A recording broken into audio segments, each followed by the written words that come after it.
We first started reading Lovecraft, and we kind of had never actually read Lovecraft. We had read all the modern retellings using elements, and we knew Cthulhu and all that kind of stuff. But the Ballad of Black Tom was when we really started to get serious about our Lovecraft obsession. So I absolutely adore Victor LaValle. Like, I have read The Ballad of Black Tom and The Changeling, and they were both amazing, but The Ballad of Black Tom is probably my favorite thing he's ever put out.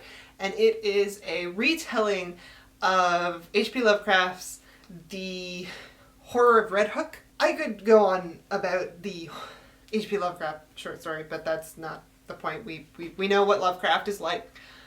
The Ballad of Black Tom is just this wonderful re-examination of tropes, and you love Tom, and you feel for him through the entire story. We read The Ballad of Black Tom, and then I was trying to write the review, and I was like, I don't understand where this is coming from. Like, I get it, but I don't understand where it's coming from. And then we went back and read the original story, and I was like, oh, I see exactly where this book is coming from. And it made it quite clear very quickly how racist Lovecraft was and how much modern books were actually doing the work of taking the good parts of Lovecraft and using them and absolutely like getting rid of the crappy parts and engaging with that. And it was kind of their first really scholarly adventure. I don't think we've ever gotten so scholarly about a series or a topic, even vampires. When we met Victor LaValle at Book Expo this year, he told me that he wasn't sure there was going to be an audience for this book. He thought about just tweeting it out and, put it out there on Twitter. And his wife was like, no, you should try and pitch this. And it did, and it's if you haven't read it, you need to. It's amazing. Yeah, the Ballad of Black Tom sent me on like a really crazy tailspin into reading essays again. Like, I got myself all up in that JSTOR and read anything written about H.P. Lovecraft, and like, man, that was an enlightening experience.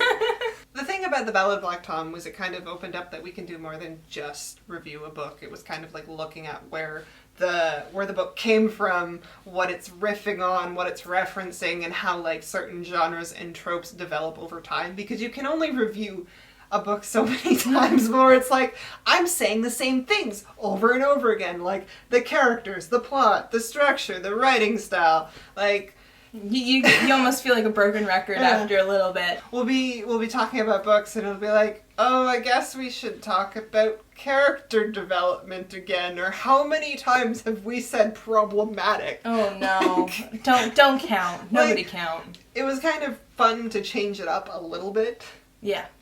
Oh yeah. Like, I mean, there are tons of interesting video essays out there, and I look at them and I look at all the work they do, and I'm like, oh, you guys are amazing. No, it's not for me. That is more effort than I have in me to give. So being able to do something like Lovecraft on a very small, like non-pressured scale has been an eye-opening experience, that we can kind of do something that's a little more in-depth, but we do not have to go crazy. And it's lovely. It's very lovely. It's nice.